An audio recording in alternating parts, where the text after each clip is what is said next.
The Angel by Hans Christian Andersen, 1844. Performed by Nancy Cardozo and Melissa Stiers.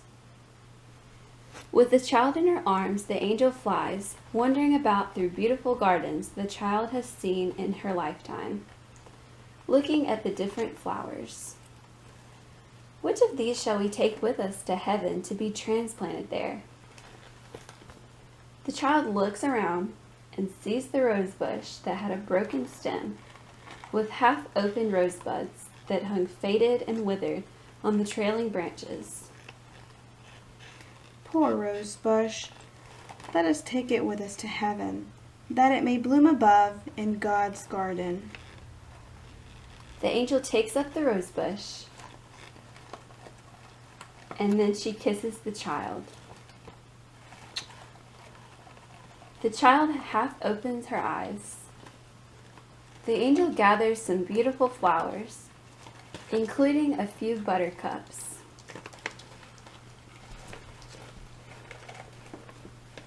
Now we have flowers enough.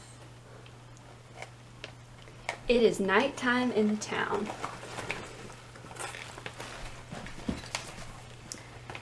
The angel hovers over a small, narrow street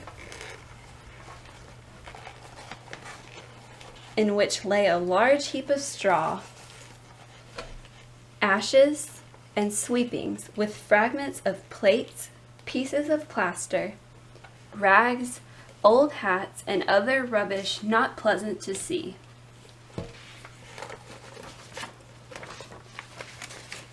The angel points to the pieces of broken flower pot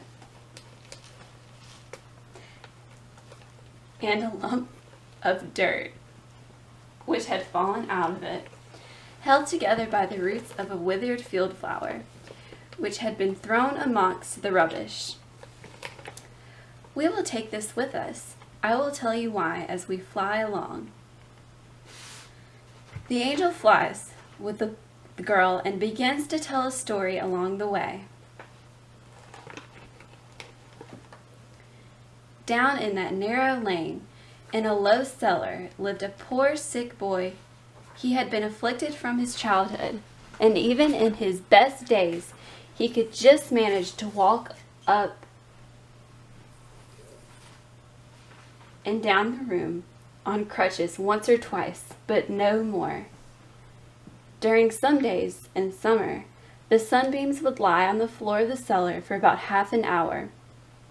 In this spot, the poor sick girl would sit warming herself in the sunshine and watching the red blood through her delicate fingers as she held them before her face.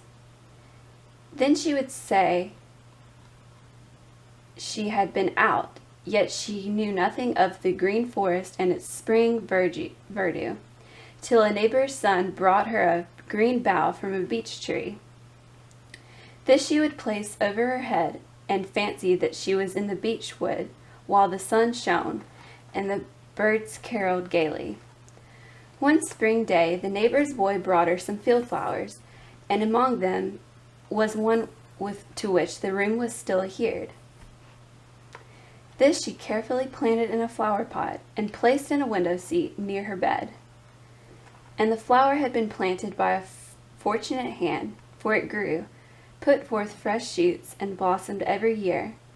It became a splendid flower garden to the sick girl, and her little treasure upon earth. She watered it and cherished it, and took care it should have the benefit of every sunbeam that found its way into the cellar, from the earliest morning ray to the evening sunset. The flower entwined itself even in her dreams. For her it bloomed, for her spread its perfume, and it gladdened her eyes, and to the flower she turned, even in death, when the Lord called her. She had been 1 year with God. During that time the flower has stood in the window, withered and forgotten, till at length cast out among the sweepings onto the street on the day of the lodger's removal. And this poor flower, withered and faded as it was, we had added to our nosegay because it gave more real joy than the most beautiful flower in the garden of a queen. The girl looks up to the angel as she carries him. But how do you know all this? I know it because I myself was the poor sick girl who walked upon crutches, and I know my own flower well.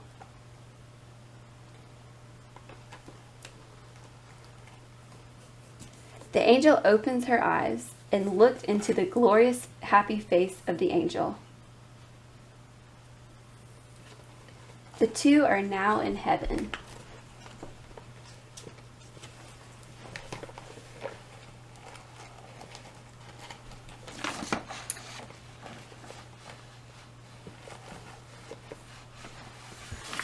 God presses the dead child to his heart and gives him wings so that he could fly,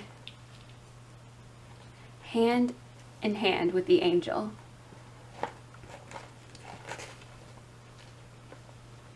God presses the flowers to his heart and kisses the withered field flower.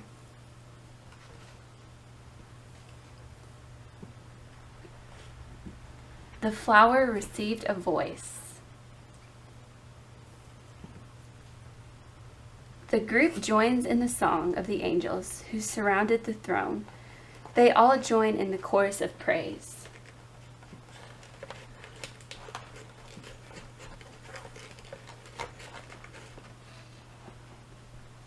The end.